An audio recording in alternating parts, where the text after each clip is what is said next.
디지털 사회가 발전하면서 새로운 풍속도가 생겼습니다.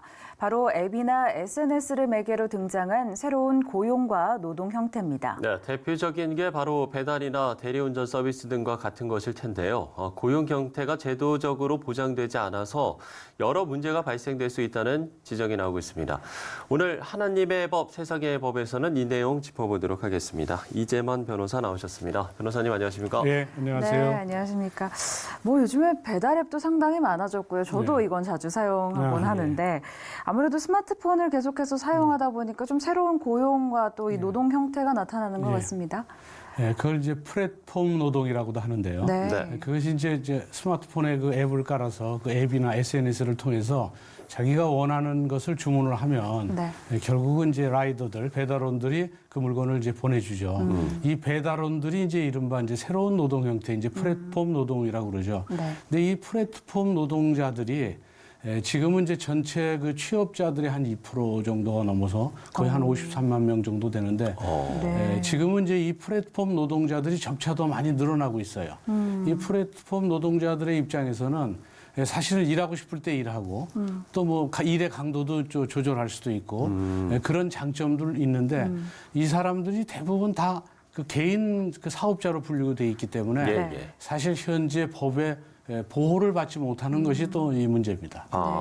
이전에는 이제 없었던 고용 형태인데 뭐 예전에는 보면 개별 가게가 직접 이제 배달원들을 좀 고용하는 형태였지 않습니까? 이제 그 형태가 이제 완전히 바뀐 건가요? 예, 그렇습니다. 물론 이제 그 가게에서 음식점이라면 음식점에서 배달원을 고용할 수도 있습니다. 그래서 전에는 대부분 음식점에서 배달원을 이제 고용했었죠. 네, 그렇죠. 근데 지금은 이제 플랫폼 노동자들이 생기고 플랫폼에서 결국 고객의 주문을 받아서 이 주문을 물건을 보내줄 때 이제 배달 대행업체에 계약된 라이더들이 결국 그 콜을 받아서 이제 전달을 해주죠.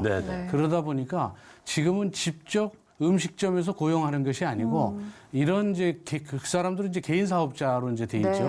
그렇게 개인 사업자 형태로 이제 배달을 하게 되는 것이죠.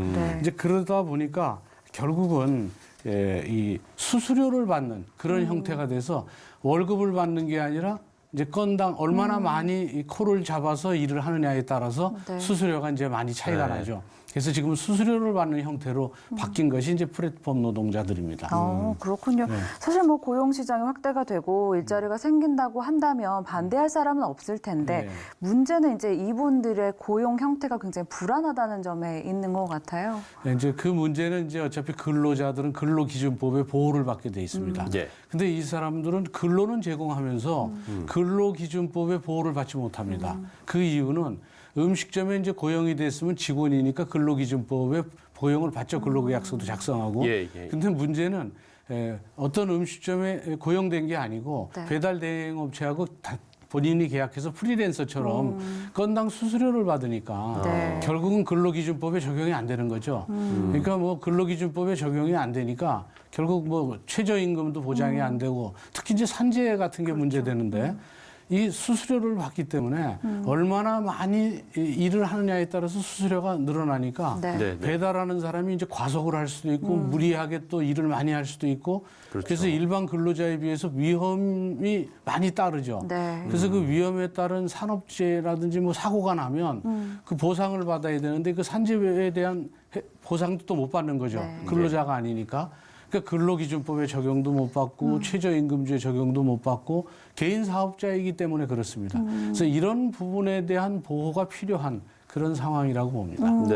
이런 좀 제도화에 들어가지 못하다 보니까 여러 문제점이 좀 발생하고 있는 것 같은데 그러면은 지금 일단 현행 법에서는 어떻게 좀 이게 적용이 돼 있길래 이분들이 이제 노동자로 인정을 받지 못하는 건가요? 그러니까 이제 근로자가 되려면 사용자, 음식점이 음식점 주인으로부터 월급을 받아야 되는데 이 사람들은 라이더들은 돈을 누구한테 받냐? 뭐 대리운전도 마찬가지지만 그 대리운전을 운전하는 고객들한테 돈을 받는 거예요. 그러니까 본인이 돈을 지금 저 음식점의 음식점 주인한테 받는 게 아니고 또 대리운전도 마찬가지로 소속된 데서 받는 게 아니고 이 이용하는 사람한테 돈을 받고 본인이 그 돈을 받아서 일부만 이제 대행업체에다가 수수료를 주는 거죠. 그 본인이 직접 받으니까 근로자가 아니고 또 그렇다고 해서 고객이 결국은 고용한 것도 아니죠. 그렇죠. 프리랜서이기 때문에. 그래서 이제 근로기준법에 적용을 받지 못하니까 그렇다면 이들의 노동 환경이 굉장히 이제 나빠지는 것이죠. 네. 수수료를 더 많이 받기 위해서 무리하게 또 일을 할 수도 있고 그렇기 때문에 현재는 이제 그 이 점에 대해서 좀 공청회를 열었습니다. 네. 이 플랫폼 노동자들의 문제점이 뭐고 그거에 대한 개선 방안이 뭔지 네. 이런 것들도 열어서 이제 새로운 어떤 방안도 찾아내고 있고요. 대법원에서도 근로는 제공하면서 근로자가 아니어서 근로자로서의 대접을 못 받는 보호를 못 받는 사람들에게도 특수 형태 근로 종사자의 경우에는 또 보호를 받을 수 있어요. 특수 형태 근로 종사자요. 예. 네. 그래서 예외적인 경우에만 이게 인정되는데 이 예외적인 경우를 좀 확대시키면 이 라이더들이 받을 수 있지 않겠느냐. 그래서 결국 대법원에서도 이런 경우에는 특수 형태 근로 종사자로 보호받을 수 있도록 예, 그렇게 하라는 취지의 판결도 났고요. 네. 또 하나는 그 라이더들의 경우에는 이제 그 특수 형태 근로 종사자들로서 확실히 이제 보호를 받게 하기 위해서 이 산업안전보건법에서 이 산업재해 보호 대상을 근로를 제공하는 자에서 노무를 제공하는 자로 바꿨습니다. 그러니까 어떤 차이점이요? 그러니까 근로를 제공하는 자는 이제 근로자들이 근로를 제공하는 거죠. 이제 음식점으로 말하면 이제 계약이 된 네. 직원이죠. 근로를 네네. 제공하는 자가 맞는데 라이더들은 근로를 제공하는 자가 아니고 노무를 제공하는 거죠. 노무만 제공해서 이제 돈을 받으니까. 그래서 노무를 제공하면서도 근로자로서의 보호를 받지 못하는 사람을 결국 근로를 제공하는 자에서 이제 노무를 제공하는 자로 이제 확대를 해서 네. 가급적 많은 사람들이 재해 보호 대상이 되도록 이렇게 확대하려고 지금 하고 있습니다. 네, 예. 그렇군요. 아무래도 뭐 플랫폼 노동자가 아까도 말씀하셨지만 전체 취업자의 2%에 해당한다고 네. 말씀을 하셨고 앞으로 더 늘어날 수도 있고 더 다양한 고용 형태가 나타날 수도 있을 것 같은데 그렇죠. 그러다 보니 좀 여러 의견들이 있을 것 같습니다. 그런데 디지털 사회보장제라는 개념이 있더라고요. 이건 네. 어떤 내용인가요? 네, 실제적으로 이제 디지털 노동의 그 범위가 앞으로는 기하급수적으로 늘어날 가능성이 있습니다. 예, 예. 네, 그렇기 때문에 이 점에 대한 보호를 위해서 이제 지금 말한 디지털 사회보장제도라는 것은 디지털 기업, 디지털 플랫폼 기업이 고객들이 주문할 때마다 돈 일정 부분을 받아서 그 보험료를 대신 내줘서 라이더들을 보호해주는 그런 것이고요. 또 디지털 과세가 외국에서는 논의되고 있습니다. 이것은 디지털 기업한테 과세를 세금을 걷어서 그 돈을 목적세로 해서 그 라이더들 이런 플랫폼 노동자들에게 결국 그들을 위해서 쓰는 그런 디지털 과세도 지금 논의가 되고 있습니다. 네, 이처럼 정말 세계적으로 좀 온라인 사업 관련 노동자가 증가 추세라고 하는데 네.